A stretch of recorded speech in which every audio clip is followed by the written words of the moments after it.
उस अणुव्रत के अंतर्गत जब शिक्षा व्रत की बात आती है तो वहाँ कहा देशव्रत, सामायिक, प्रोद्योपास और वैयावृत्ति।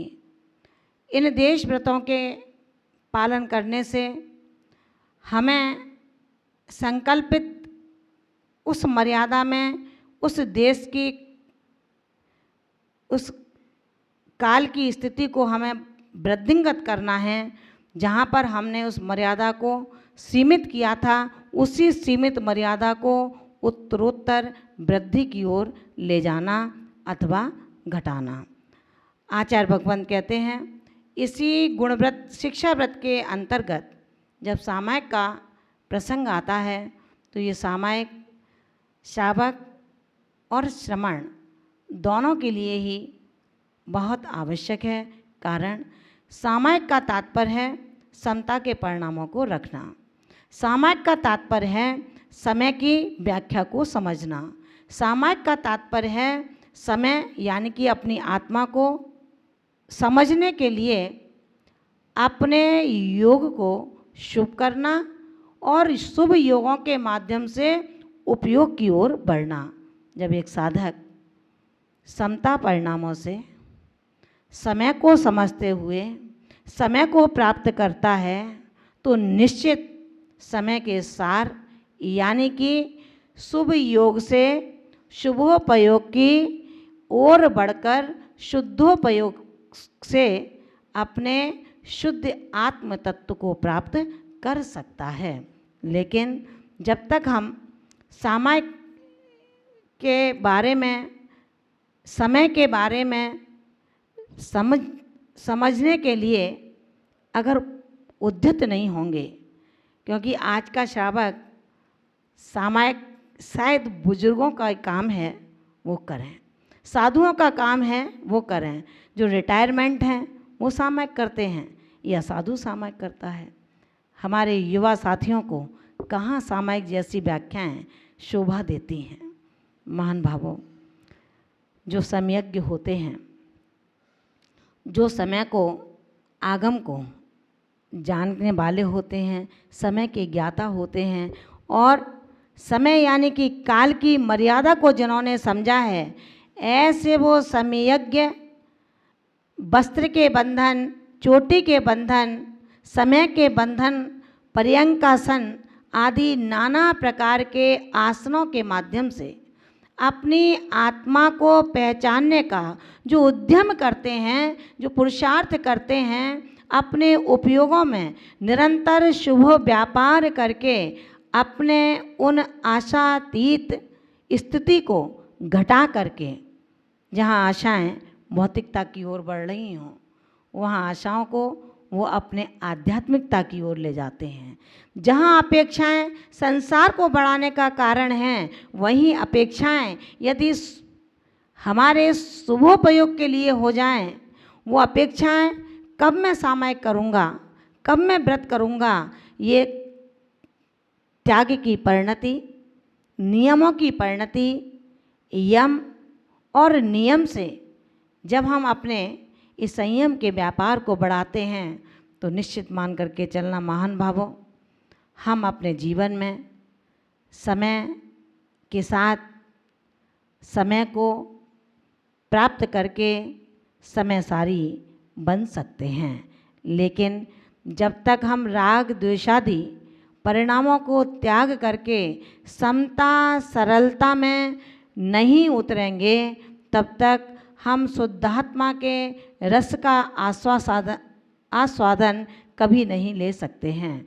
इसी के परिप्रेक्ष्य में आचार्य भगवंत ने हमें उपदेश दिया कि प्रदोपास का तात्पर्य है अष्टमी और चतुर्दशी को, जो एक ऐसे पर्व हैं जिन पर्वों को हम शाश्वत पर्व कहते हैं। इन अष्टमी चतुर्दशी के अंतर्गत हमें किसी प्रकार के अनर्गल इच्छाओं को न बढ़ाते हुए चारों प्रकार के आहार का त्याग करना चाहिए। इतनी शक्ति ना हो तो एक आसन करना चाहिए, इतनी भी शक्ति ना हो तो जितने भी साग सब्जियां हैं जिनको हम हरी वस्तु कहते हैं उनका त्याग हो, और इतना भी ना कर सकते हों तो महान भावों जितनी शक्ति है, जितना त्याग कर सकते हैं, कम से कम रात्रि भोजन का त्याग तो होना ही चाहिए। लेकिन प्रोद्योबास जब अणुव्रत के अंतर्गत व्याख्या करेंगे उसमें हमें नियम पूर्वक या तो चारों प्रकार के आहार का त्याग अथवा एकासन की इस संस्कृति को ग्रहण करना ही होगा, जहाँ पर बताया गया है खाद्य, स्वाध्य, लेह और पेय, इन चारों प्रकार के आहार का त्याग हमें बुद्धिपूर्वक यहाँ करना होगा।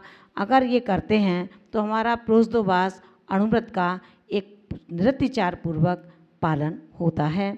इसके बाद में आचार्य भगवंत ने इसी शिक्षा व्रत के अंतर्गत बैया व्रत नाम का जो शिक्षा व्रत बताया है, उस शिक्षा व्रत के लिए उन्होंने कहा कि जो सम्यक आदि गुणों से युक्त हैं, रत्नत्रय पथ के पथानुगामी हैं, ऐसे रत्नत्रयधारियों के लिए, उन गृह त्यागी साधुओं के लिए हम अपनी शक्ति के अनुसार चतुर्विध संघ के दान देकर के अपने और पर के कल्याणार्थ, जिसमें आपका भी कल्याण होता है और दूसरों का भी कल्याण होता है, ये अन्य अन्य प्रवचनों के माध्यम से आपको बताया जा चुका है कि कभी उन साधुओं पर कल्याण नहीं करना, उनको बेचारा नहीं बनाना, उनको दीनहीन नहीं समझना, उनको करुणा का पात्र नहीं बनाना, केवल ये स्व और पर के उपकार के लिए,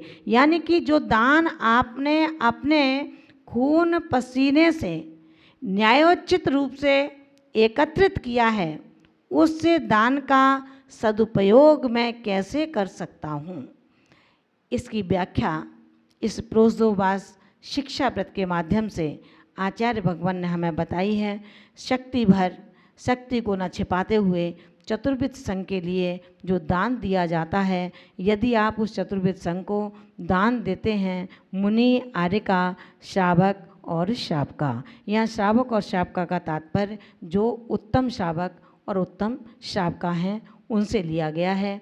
तो हम ऐसे चतुर्विध संघ के लिए उस न्यायोचित द्रव्य का दान करें, त्याग करें, यही बैया वृत्ति के अंतर्गत आता है। इसी 77 गुणों के माध्यम से आचार्य भगवान ने जहाँ पर हमें अणुव्रत के इन भेदों को बताया, गुणव्रत के इन भेदों को बताया, उसी के साथ साथ उन्होंने कहा है कि 12 भावना और एक भक्ति भावना, इस प्रकार ये 77 गुणों के साथ में जहाँ 12 भावना, अनित्य भावना, अक्षण भावना, संसार भावना, एकत्व भावना, अनित्य भावना, अशुचि भावना, आश्रव भावना, संबर भावना, निर्जरा भावना, लोक भावना, धर्म भावना और बोध दुर्लभ भावना, इन भावनाओं को अनपेक्षा भी कहते हैं। पुनः पुनः चिंतन जब इनका एक साधक करता है, कैसी है अनित्य भावना, कौन किसकी शरण दाता है, संसार किस प्रकार का है, जीव अकेला आया है और अकेला जाएगा, ये दूध और पानी की तरह मिला हुआ प्रतीत होता है, लेकिन दोनों जुदा जुदा हैं। अशुचि भावना के लिए शरीर की शौचता की पवित्रता का यहाँ पर कथन किया है। आश्रव जो कर्मों के आश्रव निरंतर हमारे राग द्वेषादि परिणामों के परिस्पंदन से आते हैं, वो आश्रव कहलाते हैं। और उन राग द्वेषादि परिणामों के परिस्पंदन को हम जब रोक देते हैं तो वो संबर भावना बन जाती है। संबर भावना से रुका हुआ द्रव्य अब हमारी तप, त्याग, साधना, सरलता, निष्ठा, कर्तव्य से निर्जरा को प्राप्त होता जाता है, वो निर्जरा भावना है। तीनों लोक के वर्णन को बार बार चिंतन करना लोक भावना है। और धर्म कैसा है, जो दुखों से निकाल के सुखों की ओर ले जाता है, वो धर्म भावना कहलाती है। बोध दुर्लभ, बोध यानी कि ज्ञान, बोधि यानी कि रत्नत्रय। जब बोध की प्राप्ति होती है तो बोधि की ओर बढ़ता है, और जो बोधि को प्राप्त होता है और रत्नत्रय की एक मेकता ही मोक्ष का कारण बन जाती है। बस एक साधक का लक्ष्य भी तो यही है कि मुझे दुर्लभ से दुर्लभ बोध ज्ञान मिले, उस बोध से मैं बोधि को प्राप्त हो जाऊं। ये 12 भावनाओं का स्वरूप आचार्यों ने हमें बहुत विस्तृत रूप से समझाया है। लेकिन जब प्रारंभ अवस्था होती है और उसको अगर कोई हैवी डोज दे दी जाए तो शायद डर रहता है कि वो पच पाएगी या नहीं। इसलिए समयान के अनुसार आज हम इतना ही समझेंगे कि 12 भावनाओं का स्वरूप क्या होता है, कैसी हैं वो 12 भावनाएं।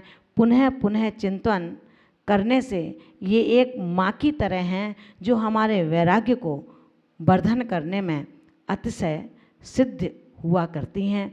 हमें अपने वैराग्य का यदि वर्धन करना है, वैराग्य को बढ़ाना है, मोक्ष मार्ग पर निरंतर बढ़ते जाना है, हमें मोक्ष मार्गी बन करके अपना कल्याण करना है, इस धरती से कभी 5000 धनुष ऊपर उठ करके चलना है, तो इन भावनाओं का हमें पुनः पुनः चिंतन करना होगा। शरीर की, देह की भिन्नता को पहचानना होगा, भेद विज्ञान को समझ करके हम लोग आदि भावनाओं को अपने चिंतन में लाएं। और जब एक सम्यक दृष्टि जीव इनके चिंतन के माध्यम से अपने व्रतों में किंचित भी दोष लगते हैं, वो 5 अतिचारों का वर्णन भी आचार्य कुंद स्वामी ने इन 77 गुणों के साथ किया है। वो इन दोषों से भी रहित होते हैं, यानी कि 5 अतिचार से वो सम्यक दृष्टि रहित होता है। अतिचार चूँकि आपको पहले बताए गए थे, आज पुनः हम उसी माध्यम से शंका, कांक्षा, विचिकित्सा, अन्य दृष्टि प्रशंसा और अन्य दृष्टि संस्तव, ये 5 अतिचारों से रहित एक भक्ति भावना, इन सबके से युक्त ये सम्यक दृष्टि जीव 77 गुणों से युक्त होता है। ये 77 गुण अगर हमको प्राप्त करने हैं, उसके लिए हे भव्यात्मन, आपको सिर्फ ये करना है, जब आप मंदिर जाते हैं, मंदिर जाते वक्त हमें ये ध्यान रखना है कि हम मंदिर क्यों जाते हैं। मंदिर जाने का तात्पर्य कोई परंपरा, किसी रूढ़ी को पीटना नहीं है। हम रूढ़ी पीटते हैं, मेरे माता पिता जाते हैं, मेरे दादा दादी जाते हैं, इसलिए मैं जाता हूँ। सड़क पर चलते हुए, भागते हुए राहगीरों से पूछा, भैया क्यों भाग रहे हो? उसने कहा भागो, तो अपन भी भागने लगे। आपके पीछे वाले ने पूछा क्यों भाग रहे हो? उसने कहा भागो, आप भी भागने लगे। आखिर उस भागने का कारण क्या है?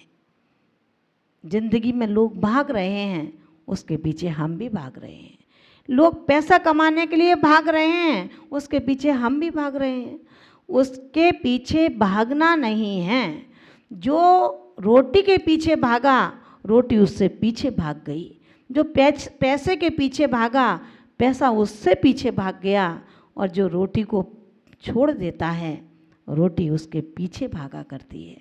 जो घर को छोड़ देता है, पूरा संसार उसका घर बन जाता है। आप देखते हैं ना, एक साधु तो 24 घंटे में एक बार लेता है। जब मुद्रा बना करके चित्यालय से, जिनालय से बाहर आता है, तो तमाम लोग कहते हैं, हे स्वामी नमोस्तु नमोस्तु। रोटी आग्रह करती है, आइए आइए पधारिए। लेकिन वो साधक ऐसे नहीं पधारता।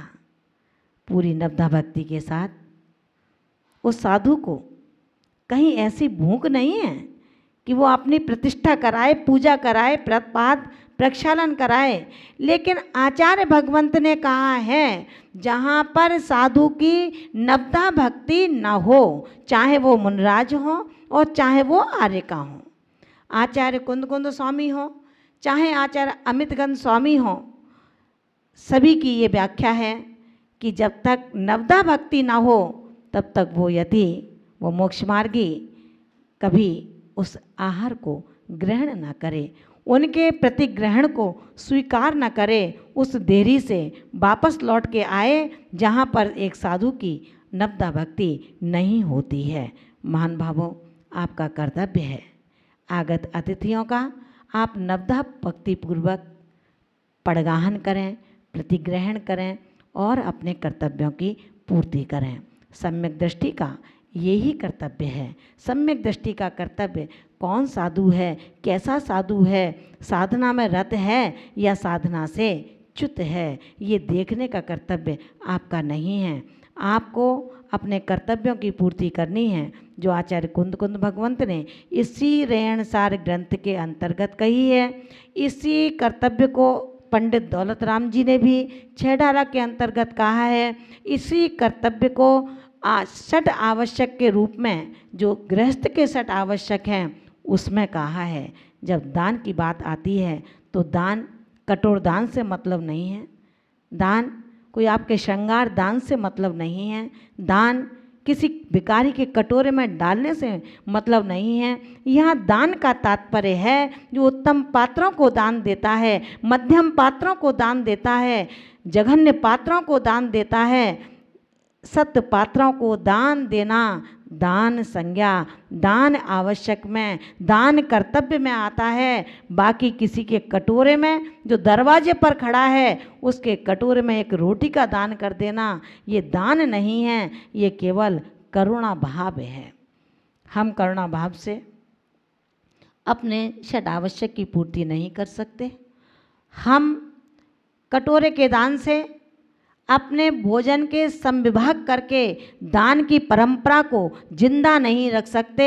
दान तीर्थ शिरोमणि बनने का श्रेय यदि राजा श्रेयांश ने प्राप्त किया है तो हम भी अपने जीवन में कभी तीर्थंकर की देशना के अनुसार उनकी आज्ञा का पालन करते हुए साधु की नवदा भक्ति पूर्वक उनका पड़गाहन करें, भक्ति भाव से गदगद होकर के दाता के गुणों से समाहित होकर के अगर हम उनको आहार देते हैं तो ये सत्य मान करके चलना, एक दिन जब पुनः इस मोक्ष का रास्ता शुरू होगा तो आप भी उन दान तीर्थों में एक दान तीर्थ होंगे जो कि हमारे इन मोक्ष मार्गियों के लिए उन तीर्थंकर यानी कि महान उत्तम पात्रों को दान दे करके उसी भव में उसी पर्याय से मोक्ष गति को प्राप्त कर लेते हैं। जैन दर्शन का यह काट्य नियम जो आप सबके लिए है, वो व्यक्ति इतना धर्मात्मा, इतना पुण्यात्मा, इतना निकट भव्य आसन्न भव्य होगा, वो कब होगा? जिसका पुरुषार्थ इस कल काल में निरंतर जारी रहेगा। जो लोगों के कहने में बहक जाते हैं और नवदा भक्ति न करने का संकल्प ले लेते हैं। जैन दर्शन कहता है आप किसी की बातों में ना आएँ, क्योंकि तीर्थंकर की देशना मिथ्या नहीं हो सकती, झूठी नहीं हो सकती। जो भगवान महावीर ने अपनी दिव्यवाणी में कहा है उस पर अमल करें, उस पर श्रद्धा करें, प्रतीति करें। यही उपदेश आज के इस देशना के माध्यम से काफ़ी है।